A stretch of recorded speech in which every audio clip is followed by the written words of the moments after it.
Hello and welcome everybody. We've another lit event for our lit weekend. I would love to welcome Jan Blake, who is a long-time friend of both Macclesfield and Lit Festival. We have for you today a very special and somewhat experimental storytelling performance. Just a little bit of an introduction to Jan. Jan's an international storyteller. She's performed globally for over 25 years and specialises in stories from Africa, the Caribbean and Arabia. And she's earned a reputation for being very dynamic and generous in her storytelling. And she's been very generous today with her storytelling because she's sharing that storytelling experience as a collaboration with some fantastic people who joined us this morning for a workshop where Jan worked with everybody to think about some of the soundscapes that might accompany the story that Jan's telling today. And they're going to accompany Jan's story as the soundscape today. So it's very special storytelling experience, and I'm really excited to see how that works and to hear one of Jan's brilliant stories. So I'm going to hand over now to Jan and welcome Jan. Thank you very much, and we will see you again at the end. Thank you. Thank you very much, everybody. So a little bit more background. What we decided to do was the work that I've done with Macclesfield over the years has been in community groups, family groups. And so we wanted to extend that a bit further today and see how that community could help with a story. So this is a story that I'm known for telling, but I've never told it in this context. So please be conscious of the experimental nature of this process, and that we have some people who you can't see but who are going to give their all to the telling, and we have to trust them because we can't see them and we can't direct them. So it's going to be a self-directed collaboration. All right, and if you want to hear the story, even though I can't see you, I'd still like you to say, I can't hear you, I still like you to say, when I say story you say story come. Okay, story story story, story, story, story, story. Once upon a time, there was a hunter. He was a loved and respected hunter. He lived within a community that he took great care of. Whenever he went hunting, he made sure that he had enough meat to feed everyone. And whenever he returned to the village, the people were so happy to see him that they would ululate.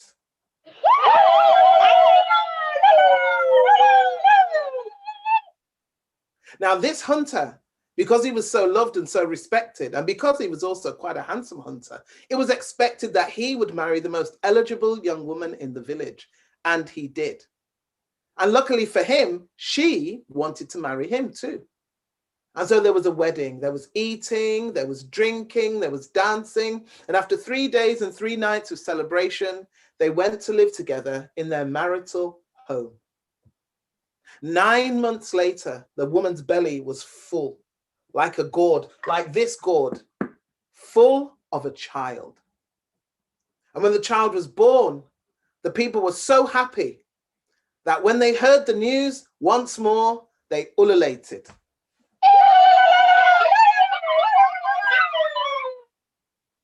The hunter was so proud that his wife had given birth to his first child, his first son, that he declared to the whole village, on the day of my son's naming ceremony, I will sacrifice 1 leopard cub in her honor.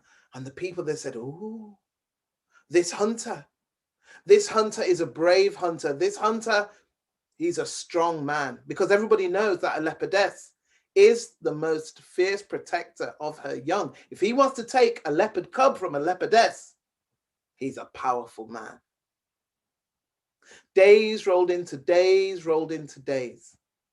And the day before the naming ceremony, the hunter got up, he prepared his arrows, he took his bow, he took his quiver, he took his hunting bag, and he set off into the forest, along the road, until he turned off And in the forest, it was pitch black. It was dark, dark, dark. Or rather, we would not be able to see our hands in front of our faces, but he was practiced in seeing through the darkness. And also, he listened with such an intensity. It was as though he was listening with the ears of the elephant. There was no sound apart from his breath on the air.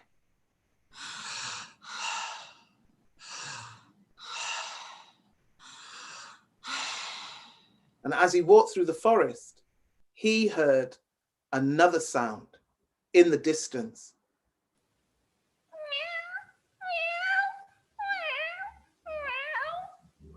He knew that sound, leopard cubs.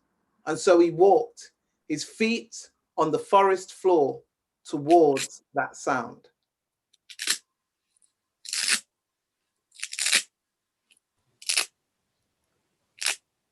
And what he saw before him was a bush. He parted the bush, and in the bush, he saw 2 leopard cubs playing, tumbling, cavorting. And when he saw them, he had an idea. He said, I know what I'll do.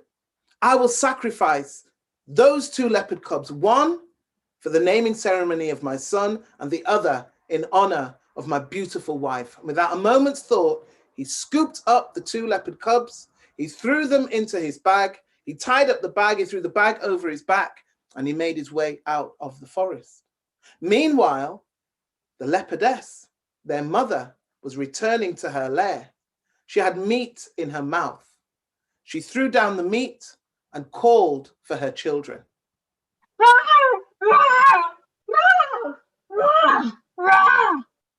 They didn't come. That was strange. So she went to the secret places where she told them to hide if there was any danger. She went, she couldn't see them. So once more, she called for her children. Nothing. So she began to scratch at the earth around where she'd left her children. Nothing. And then something occurred to her. Something on the air. She began to take in the smells in the air.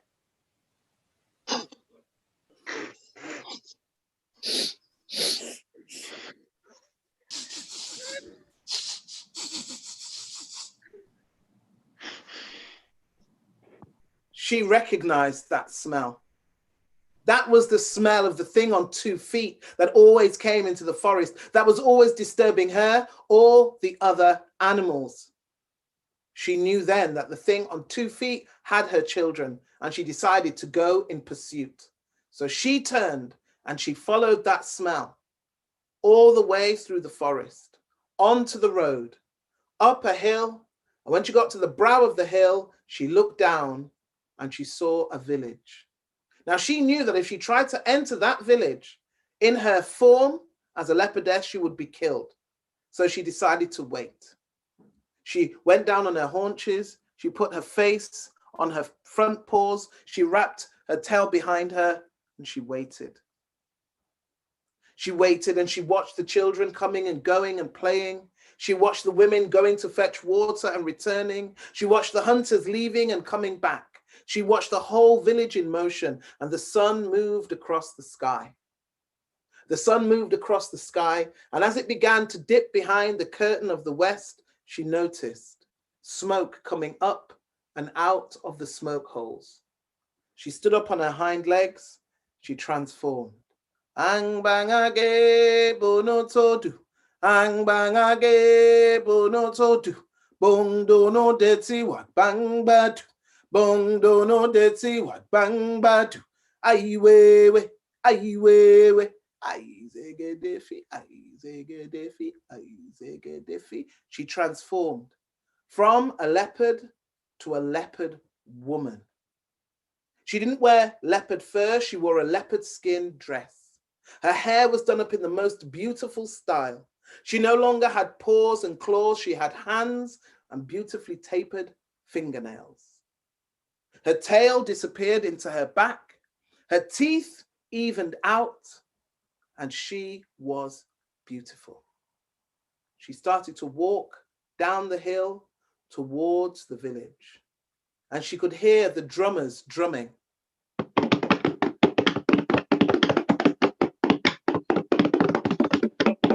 She could hear the mothers singing lullabies to their children.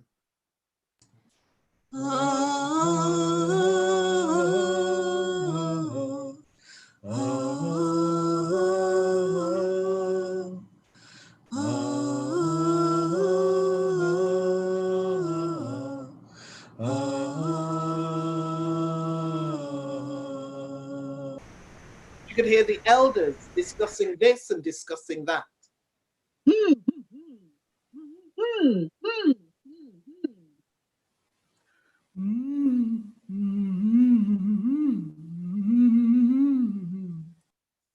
And as she entered the village, all the while, she was sniffing the air, seeking out the one who had her children, until finally, as she walked, footstep after footstep after footstep,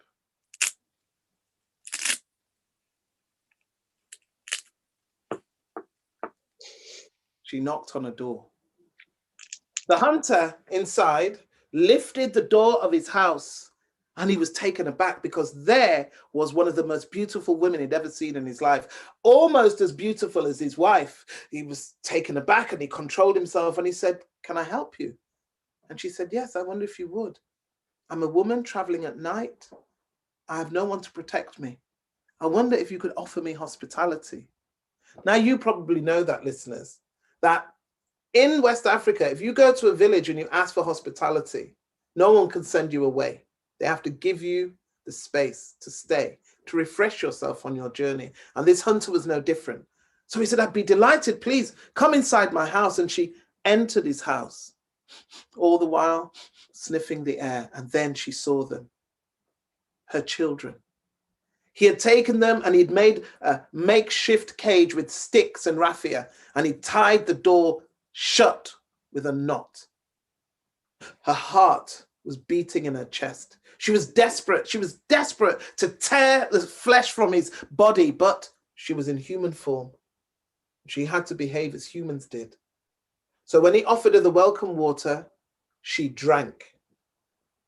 And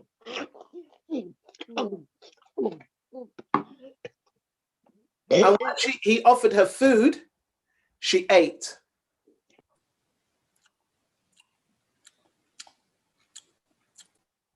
And as she was eating, her eyes were fixed completely on the cage. She was trying to find the words. How could you speak to someone who had your children in a cage? You had to find the right form of words, human words, that hopefully would move his heart to release them. And finally, she pushed aside the food and she said, "Tell me, why do you have 2 leopard cubs in a cage?" "Ah," he said, "well, tomorrow is the day of my son's naming ceremony. I had intended to sacrifice 1 leopard cub, but when I found the 2, I decided that I would sacrifice 1 in honor of my beautiful son and 1 in honor of my beautiful wife who gave me my beautiful son." Her heart almost stopped in her chest. This man was planning to kill her children. Her heart beated, and then she took another deep breath and she said, But what of their mother? Do you not think she will miss them? Wouldn't it be as good to sacrifice 1 as it would be to sacrifice 2? I'll tell you what," she said. "If you give me 1 of those leopard cubs, I will take it into the forest and I will release it." "No," he said, "no, there's no need. I've made my decision. I will sacrifice both leopard cubs." At that moment, tears began to stream down her cheeks. "Please," she said, "please, don't do this. Give 1 of them to me now. I will take it. I will release it. At least it can be with its mother. Please, don't do such a cruel thing." And he said, "Why are you crying? Why should it concern you whether or not I sacrifice 1 or 2 leopard cubs? This is none of your concern. You don't understand our traditions. No, both will be sacrificed tomorrow. Please, eat your food." At which point she started to weep.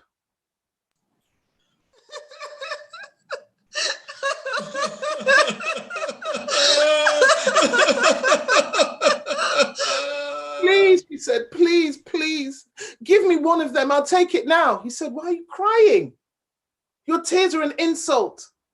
I've given you hospitality. I've invited you into my house. I've given you a space here if you would like to sleep. And you come here and you question my ways? No, he said, this will not do. Stop crying. You are welcome to join us at the celebration tomorrow. But for now, we say no more about it. Do you understand? To which she cried even harder, even more.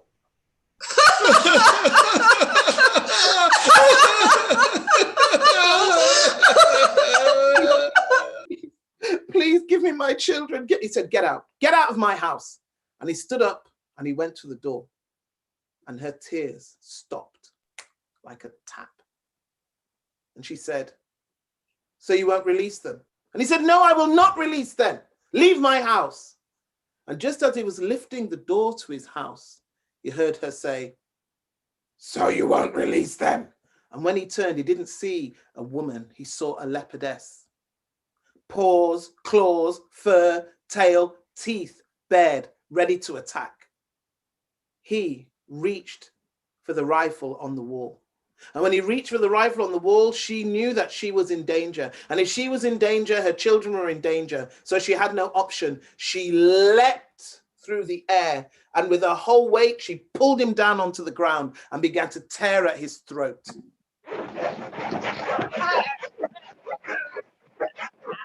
And then one swipe, his throat open. The breath left his body.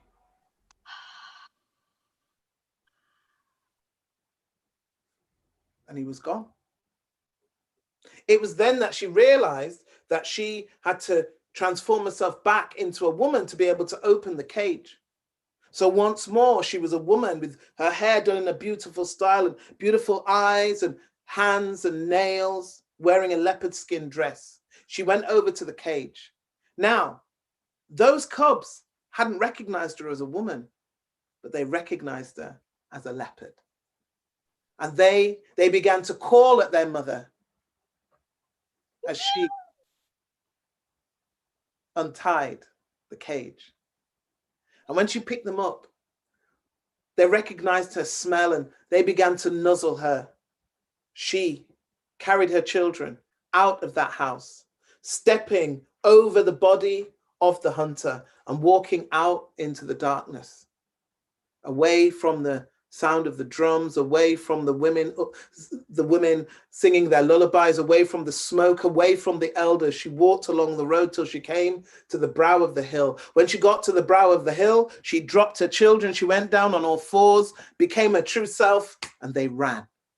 They ran into the forest.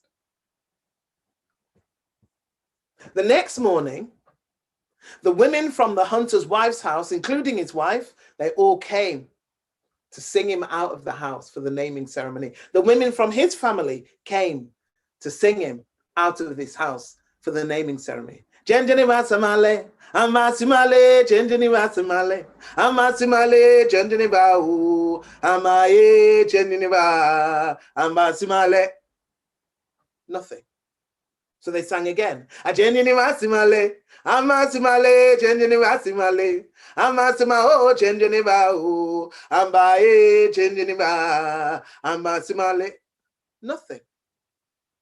His wife said, maybe he had too much banana beer in celebration of this auspicious day. Let me go in and call him. She lifted the door. She went inside, and if you had been there, you would have heard this.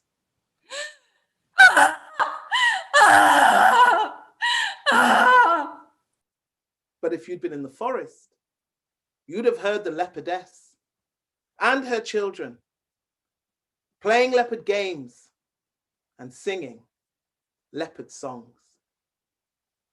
And that is the end of that story. Thank you for listening. And now I'd like to introduce you to my co-tellers. We have Stefania. Could Could you put your camera on, please? Yes. We have Natalie, Owen, and Matthew. We have Anya Walsh. We have Babis and Eliana from Athens. And we have Gail and Indran Haywood. Please put your cameras on so we can see your lovely faces. I can't. I think that I'm stopped by the guests. I can't. I can't. Liam, could you release their cameras, please, so that we can see them? Oh, something's happening. Zoom is being a gloom. Aha, there you are. And Stefania, you're the last one. I think you're coming now. But I'm there. You're in the darkness. Could you put your light on so we can see you? Wonderful. Thank you. We can't hear you, but we'd be very grateful if you could give this wonderful cast of people a round of applause. Thank you so much. Yes, please, everyone take a bow. Thank you. Leading the way yet again. Thank you so much. That was wonderful. Well done, everybody. Well done, everyone. That was absolutely brilliant. Thank you ever so much. And thank you, everybody, for watching. That was just so special. And thank you, Jan, for working with everybody. And it was something very quickly. We had 1 hour to do all of that. And look how it turned out. Wonderful. It was thank you all. Brilliant. Absolutely brilliant. So thank you, everybody. And thanks, everyone, for watching. And we will be back here again tomorrow with another group of collaborators with Jan. So yeah, back in the afternoon tomorrow. The performance is at 3 o'clock tomorrow. So if anybody wants to come back and hear a different story. So thank you. Thank you. Bye.